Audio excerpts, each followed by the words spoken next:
Minusta tuntuu, että mä oon siinä unelmoinnissakin on parantunut tässä parin vuoden aikana. Niin osaa paremmin unelmoida, niin se on tosi hyvä. Mutta se on niin ottanut kyllä aikaa, että se ei ole kyllä aina helppoa.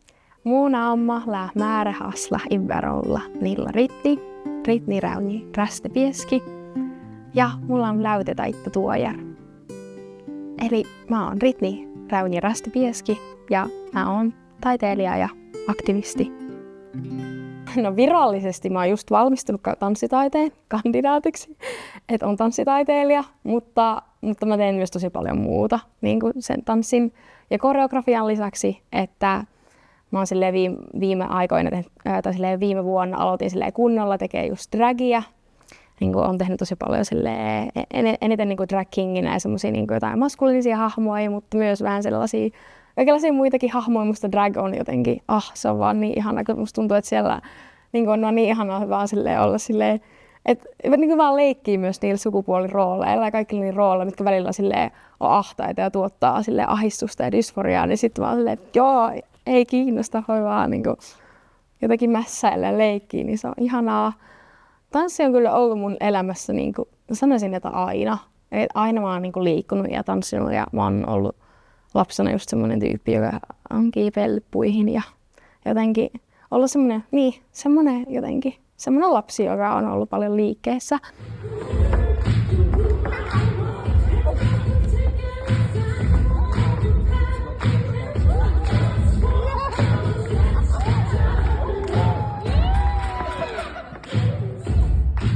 Meidän siellä mun kotipaikassani ei ollut niin tavallaan mahdollisuutta niin tanssia tai harrastaa tanssia, mutta sitten onneksi meidän niin läheisiltä kylässä Saamenmaalla tuolla niin Norjan puolella, niin siellä oli tanssitunteja ja sitten mä aloin siellä käymään.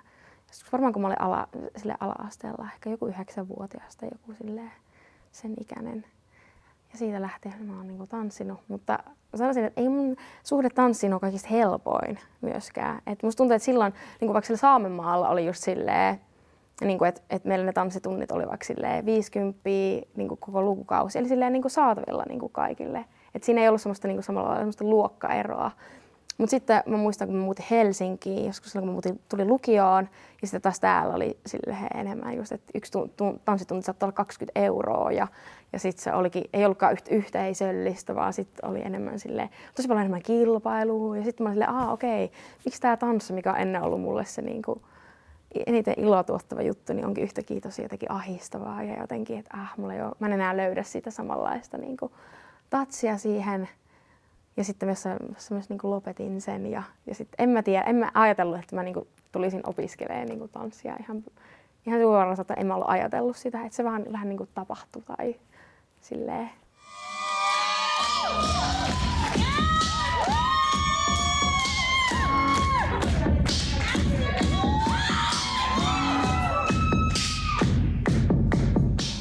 Tämä mun koulutus on ollut, niitä on tosi semmoisesta länsimaisesta ja valkoisesta näkökulmasta opiskellaan tätä, ja sitten kans ollut okei, mites minä täällä? Ja sitten mä oon ollut siihen tulokseen, että okei, no mä en voi dekolonisoida tätä yliopistoa tai näitä paikkoja ja näitä rakenteita, mutta mitä mä voin tehdä? Mä voin dekolonisoida itteeni ja niitä mun jotenkin.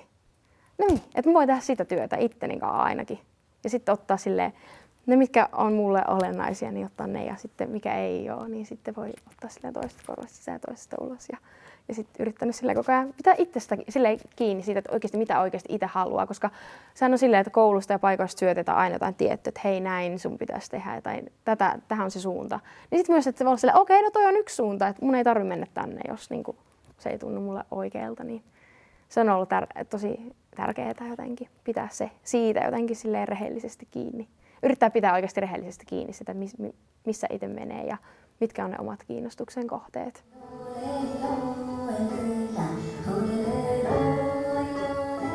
Mulla on ollut tosi iso esikuva kun Sonja Lindfors ja Marian Abdulkarim on tehneet tällaista radikaalia, dekoloniaalia ja spekulatiivista unelmointi, tämmöistä praktiikkaa. Ja he ovat vetäneet sitä monta vuotta. Ja mä oon itse kanssa ollut joskus heidän kanssa sillä kanssa unelmoijana. Ja sit oikeasti se on haastanut muakin tosi paljon, niin silleen, että okei, että mitä jos lähdetään siitä, tai Sonja ja Marian puhuu siitä, että mitä jos lähdetään niin siitä, että sulla on jo se kaikki. Että ei olisi enää niin mitään rakenteellista sortoa, ei olisi vähemmistöjä, enemmistöjä.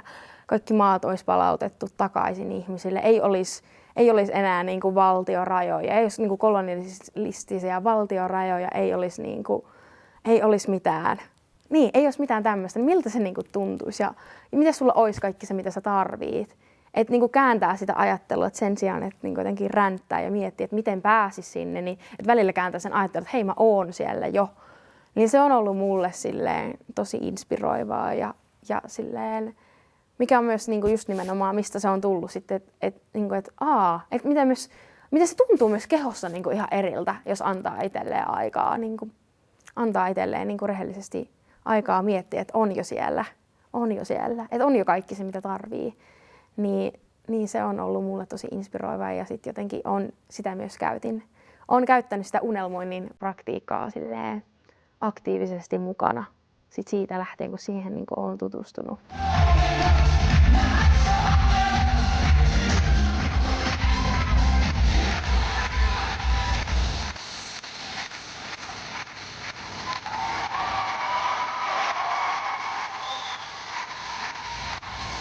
Oikeasti se on, mikä mua on auttanut just, että on kääntänyt sitä, yrittänyt aktiivisesti kääntää sitä, että mitä jos se onkin.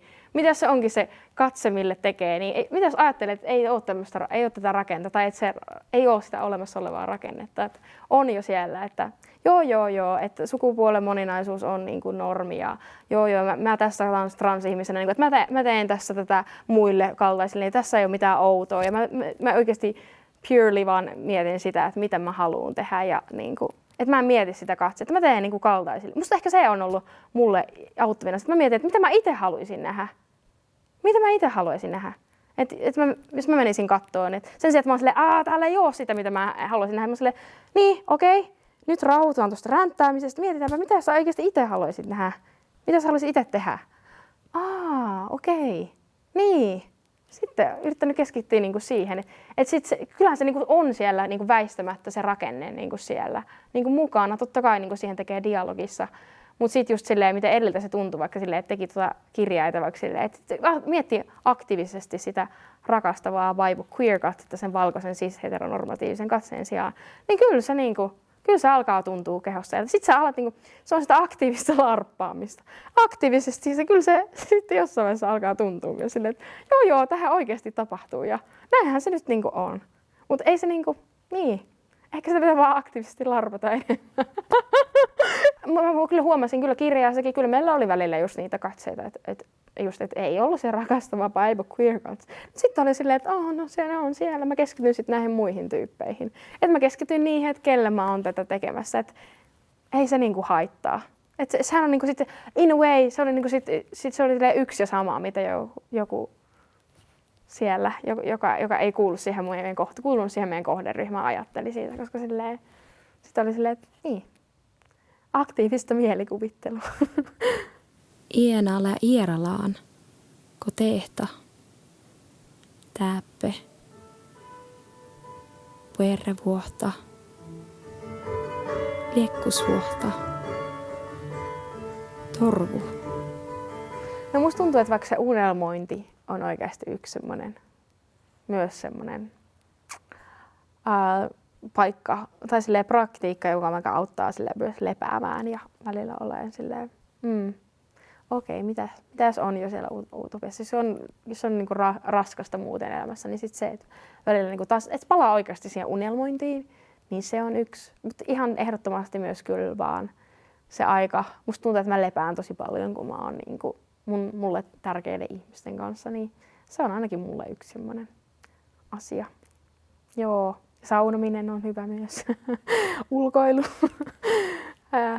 Silleen, että ottaa aikaa itselle. Se on myös semmoinen kyllä ehdottomasti, mitä myös itse harjoittelen välillä, koska musta tuntuu, että mä oon niin semmoinen tyyppi, joka helposti on vaan kauheasti kaikkialla mukana ja jotenkin säätää menemään monessa paikassa. Niin välillä on silleen, okei, no niin, mitäs nyt sitten oikeasti? Että pysähtyy välillä miettiä, että okei, mitä nyt tarvii oikeasti tässä tilanteessa. Mitä se mun aktiivinen lepo tänään olisi? Tämä on myös vaikka joku Suomi on niin silleen, tosi valkoinen paikka, niin sit silleen, ja saattaa jotenkin olla semmoinen olo, että on yksin, mutta se totuus on, että ei ole oikeasti, että ei ole yksin. Kukaan meistä ei ole täällä yksin, niin jotenkin sen tajuminen, että se ei ole niinku, se ei ole niinku todellakaan se.